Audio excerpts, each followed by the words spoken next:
Será que eu sou ninfomaníaca?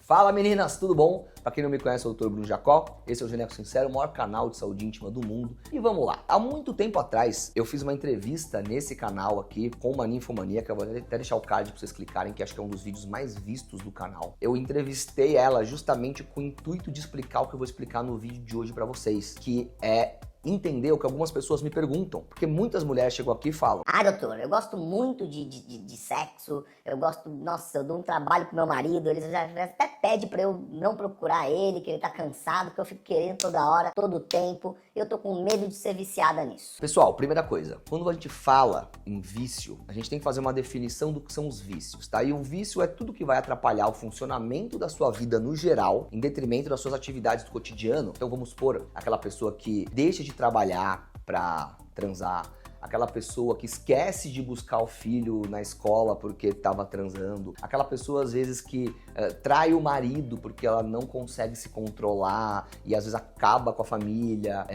ou aquela pessoa que às vezes sofre até uma exposição por conta de estar tendo relação com muitas pessoas. Se está causando um problema na vida da pessoa e mesmo assim a pessoa não consegue parar, aí se torna um problema e aí se torna um vício. E eu gosto sempre de comparar, por exemplo, com um vício de compra, né? Comprar é bom, todo mundo gosta de comprar, todo mundo gosta de gastar, mas aquelas pessoas que compram compulsivamente coisas que não precisam, gastam um dinheiro que não tem, quando vê tão endividadas com uma série de coisas que não precisam porque estão comprando demais, aí se trata de um vício de compras e tem que ser tratado. Ou aquela pessoa come compulsivamente e está muito acima do peso e já está com diabetes, já está com pressão alta, o médico já falou que o colesterol está alto e mesmo assim a pessoa não consegue parar, trata-se de uma compulsão alimentar e tem que ser tratada. E a mesma coisa pode acontecer com sexo, pode acontecer com jogo, pode acontecer com outras drogas, com álcool, com cigarro. A compulsão, vício, ele vai ter essa definição. O problema é que as pessoas, principalmente as mulheres, elas têm mais vergonha de admitir que elas são compulsivas, né, que elas são ninfomaníacas do que os homens. Por uma questão muito social. Porém, como eu tenho essa relação muito aberta com as minhas pacientes, tem muita paciente que me pergunta, que me traz isso, que fala: doutor, eu quero o tempo todo, estou com medo de ser viciada. E a primeira pergunta que eu faço é: você consegue trabalhar no seu dia? Você acorda cedo e vai trabalhar e faz seu trabalho inteiro? Não, doutor, faço. No máximo penso ali um pouquinho, né, em namorar, mas depois consigo me concentrar. Beleza, você treina, consegue treinar, consegue fazer suas coisas? Não, doutor, consigo. Você, sei lá, tem relações extraconjugais ou às vezes relações com pessoas que você não conhece por uma questão de compulsão? Não, doutor, não, só ali com meu marido, só que é todo dia. Realmente, você só gosta muito, né? E uma mulher que gosta muito de sexo é normal. Agora, uma mulher que tem uma compulsão, isso sim é um vício e isso sim pode ser considerado uma mulher ninfomaníaca. Eu tenho pacientes que já têm esse diagnóstico, por exemplo, com histórias do tipo: putz, fui abastecer o carro no posto de gasolina, o cara do lado era bonitinho, quando eu vi já tava no motel com ele, nem conhecia o cara, não usei preservativo, corri um risco por ser uma pessoa que eu não conhecia e eu tava indo trabalhar, deixei de trabalhar pra fazer isso. Então ele vai ter muito essa relação com a impulsividade, que é muito comum nas pessoas que têm TDAH, por exemplo, nessa impulsividade.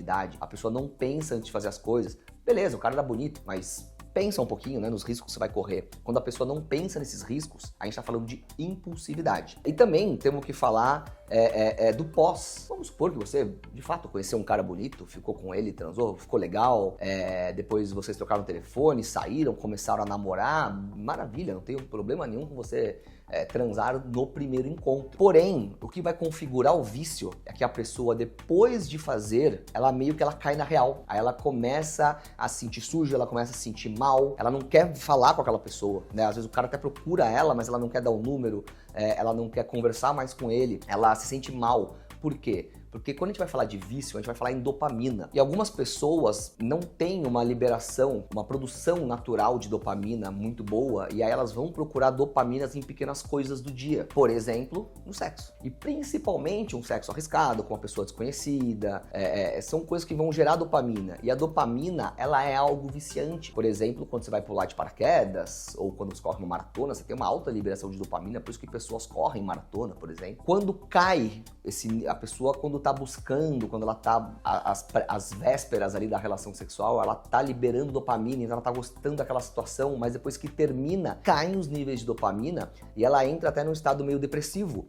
Que é o que acontece com quem cheira, por exemplo, cocaína. A pessoa cheira, ela vai ter um pico de dopamina, aí depois que passa o efeito cai muito, aí ela estava num estágio normal, ela foi para um estágio de hiperatividade muito alto, depois ela vem para um estágio de hipoatividade, ela vai ficar se sentindo deprimida, mal, o que ela vai fazer? Ela vai cheirar de novo. E fica nesse ciclo incessante, direto, e isso vai ser o vício, e isso vai fazer mal para a vida dela. E a mesma coisa vai acontecer com a relação. Aumenta o nível de dopamina, cai o nível de dopamina, vem o estágio depressivo, depois ela volta, precisa de dopamina de novo e assim por diante. Então, pessoal, de verdade, a coisa mais importante hoje é você assumir que tem um problema, procurar um tratamento e saber que tem um tratamento. Só se isso estiver interferindo na sua vida e nas suas atividades do dia a dia. E se você gostou desse vídeo, se inscreve no canal e vamos continuar aprendendo tudo sobre saúde da mulher. Tchau, tchau e até a próxima.